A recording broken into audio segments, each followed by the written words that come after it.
Assalamualaikum warahmatullahi wabarakatuh. Perkenalkan, kami dari kelompok 5 ingin mempresentasikan tentang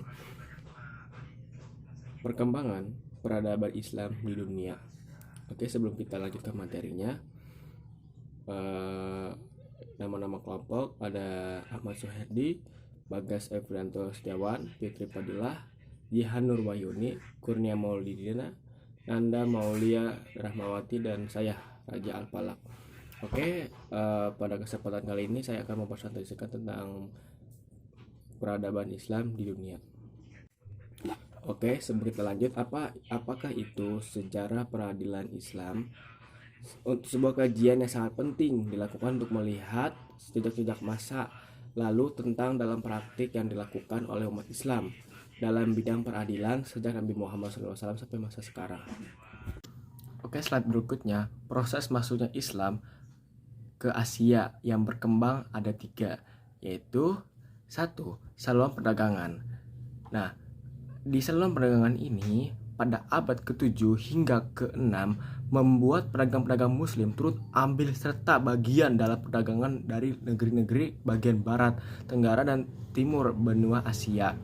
Saluran perdagangan ini sangat menguntungkan karena para raja dan bangsawan turut serta dalam bagian perdagangan, yaitu membeli dan memperjualkan dagangan mereka, sehingga bahkan dari mereka menjadi pemilik kapal dan pemilik saham. Oke, slide berikut.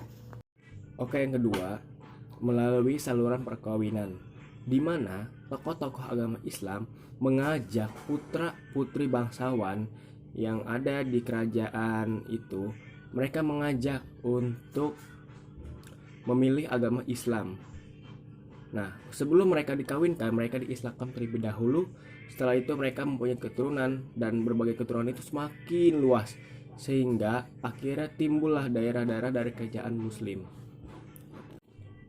Oke, yang ketiga, melalui saluran pendidikan, di mana saluran pendidikan ini tokoh-tokoh agama seperti kiai, ustadz, dan ulama, mereka membangun sebuah bangunan yaitu pondok pesantren, di mana pondok pesantren ini mereka mengajak seluruh masyarakat dan terutama wilayah Indonesia untuk memperkuat agama tauhid mereka, untuk memperluas wilayah-wilayah lingkungan yang beragama Islam, terutama di Indonesia. Oke, selanjutnya proses masuknya Islam ke Australia, yaitu sejarah masuknya Islam ke Australia dimulai dari interaksi pertama kalinya yang berasal dari Sulawesi Selatan. Orang dari Sulawesi Selatan itu mengunjungi penduduk asli di bagian utara Australia, yaitu suku Aborigin yang di sekitar-sekitarnya pada tahun 1600. Nah, dan setelah itu nelayan dan pedagang Makassar tiba-tiba di pesisir pantai setara di Australia, mereka berdagang dengan penduduk asli di Australia, yaitu suku Aborigin dan suku Teripang. Oke, selanjutnya proses masuknya Islam ke Amerika, yaitu satu, adanya peraturan imigrasi, di mana peraturan imigrasi ini besar-besaran pada tahun 1924, di mana pemerintah Amerika Serikat menetapkan peraturan imigrasi bagi kaum muslim. Namun, melihat imigrasi yang terus-menerus meningkat memasuki Amerika Serikat, Presiden Lon Johnson kemudian menghapuskan sistem kuota imigrasinya itu. Oleh karena itu, faktor ekonomi dan politik yang bergejolak di negara Amerika Serikat itu menjadi alasan utama untuk umat muslim pindah ke Amerika Serikat. Umumnya, imigrasi muslim yang datang ke AS adalah kaum terpelajar daripada imigrasi yang datang pada periode sebelumnya. Jadi kenapa kaum terpelajar? Agar bisa mempermudah mengajak kaum yang di sana yang belum Islam bisa memasuki Islam dengan mudah melalui jalur pendidikan.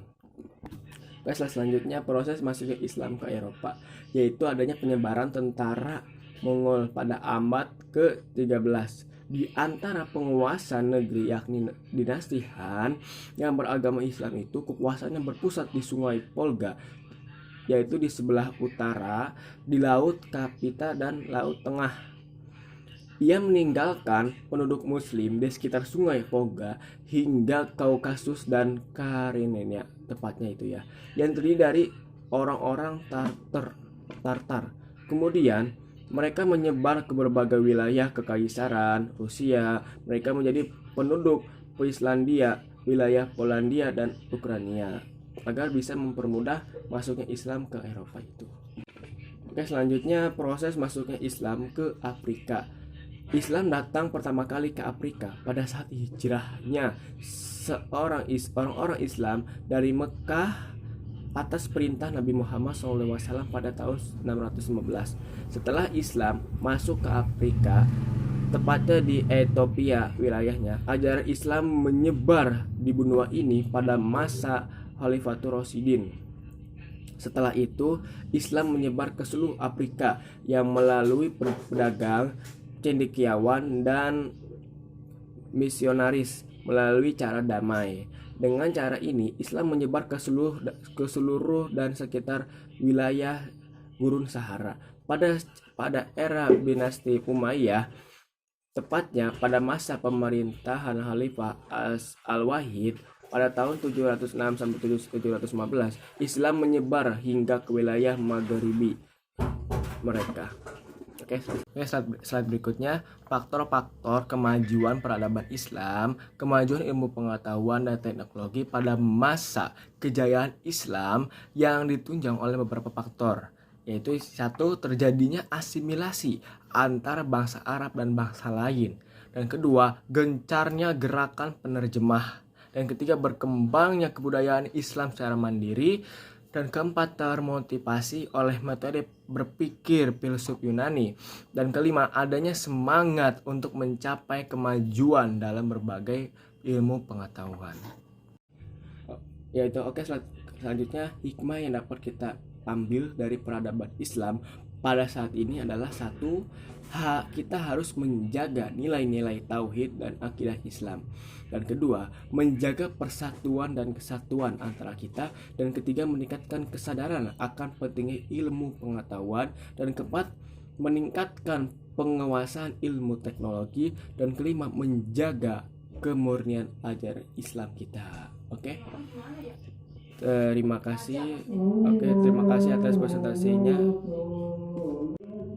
Sekian dari presentasi kami. Kurang lebih mohon maaf. Wassalamualaikum warahmatullahi wabarakatuh.